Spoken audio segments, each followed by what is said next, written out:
Bonjour, Philippe Machepeau, président de la station SNSM de La Rochelle et patron aussi sur les moyens nautiques. Notre vedette, la SNS 144, et notre semi-rigide, la SNS 741. Alors l'association existe depuis très longtemps. À La Rochelle, la station existe depuis une quarantaine d'années. Elle regroupe 72 membres, dont 40 opérationnels. Et sur ces 40 opérationnels, notre objectif est d'avoir en permanence la possibilité d'armer nos deux moyens, c'est-à-dire 10 personnes disponibles H24 à un quart d'heure d'intervention. Bonjour, je m'appelle Jean-Louis Brasseur, je suis le patron titulaire de la station SNSM de La Rochelle.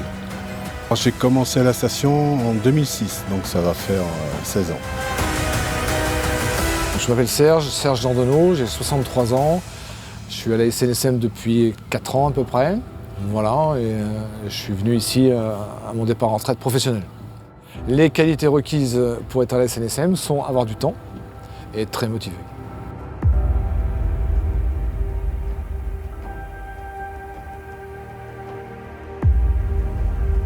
Je suis Diane et je suis embarquée sur la 144 et sur le 741, donc la vedette et le semi-rigide.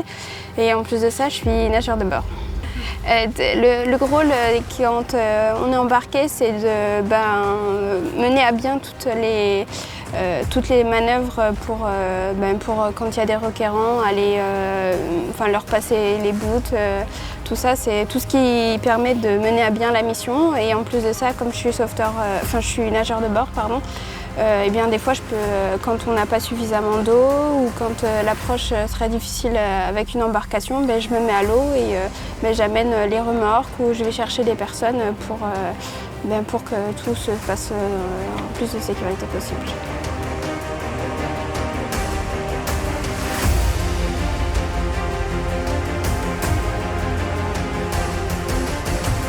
Alors là, vous êtes sur une vedette de première classe, nouvelle génération. Alors nous, on a une vitesse de pointe de 25 nœuds, mais en ce moment, avec les pénuries de carburant, on essaye de limiter nos dépenses et on marche à entre 15 et 20 nœuds, en vitesse de croisière.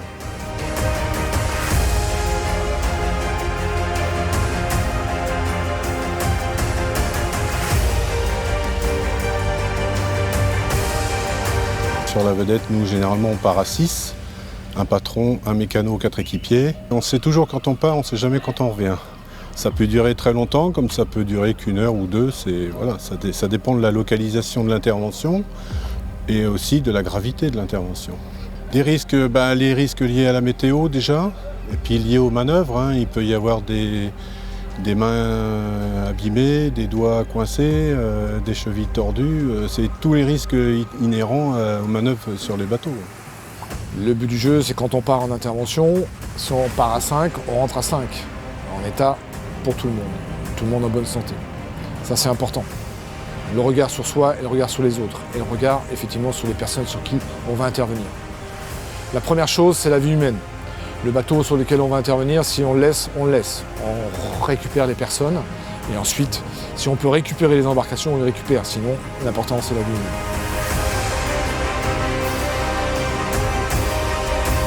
Que le centre d'appel, le centre régional, le CROSS, nous appelle, un quart d'heure après, pouvoir appareiller et se rendre sur zone.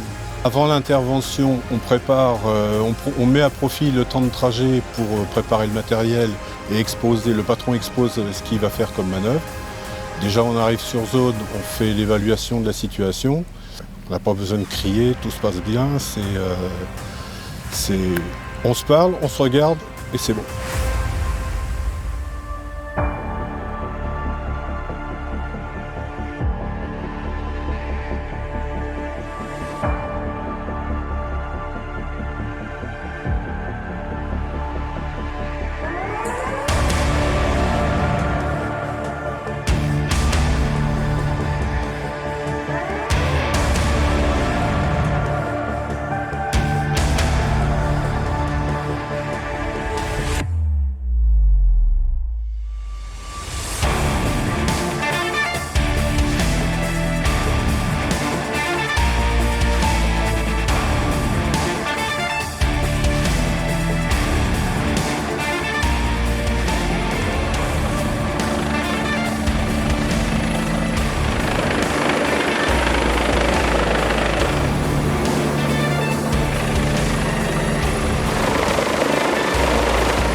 Là, on a fait une sortie pour exercice avec un hélitreuillage avec l'hélicoptère Dragon 17 de la sécurité civile.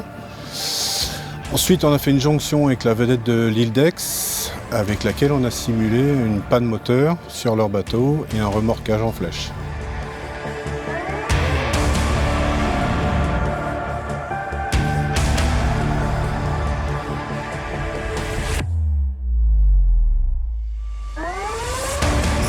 C'est gratifiant, on fait plein de choses, on apprend tous les jours et voilà, en plus de ça on peut aider les gens, donc c'est intéressant. De plus en plus de femmes, on commence à arriver de plus en plus, il y en a davantage sur les plages, mais sur les vedettes, on arrive en force.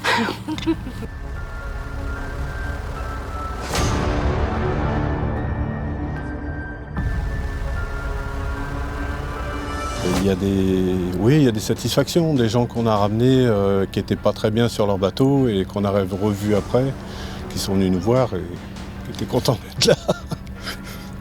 Malheureusement, il y a beaucoup d'inconscience, c'est comme à la montagne, hein. Il y a des gens qui prennent un bateau sans beaucoup d'expérience et qui se mettent au sec sans regarder l'annuaire des marées, donc forcément, pour eux, ça peut causer des problèmes.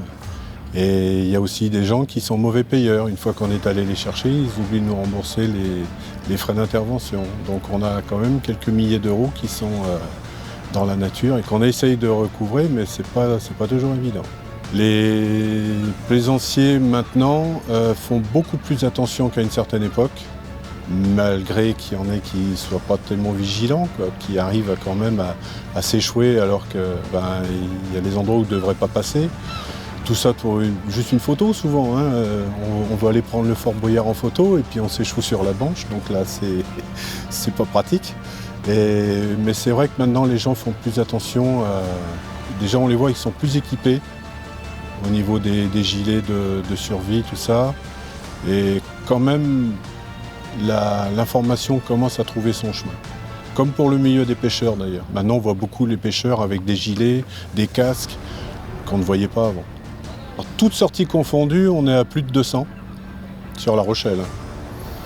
L'année dernière, on a fait 72 sauvetages, 82 sorties pour des dispersions de cendres, parce qu'on assure ce service aux familles aussi.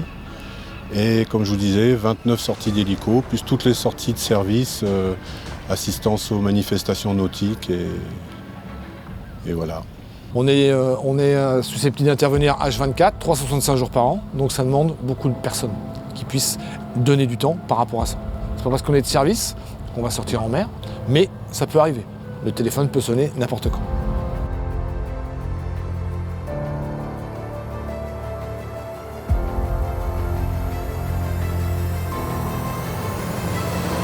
Donc il faut présenter un CV au président de la station dont on va dépendre, il faut être disponible, avoir un minimum d'acquis nautiques, en termes de navigation et d'expérience nautique, hein, puisqu'on demande en plus du brevet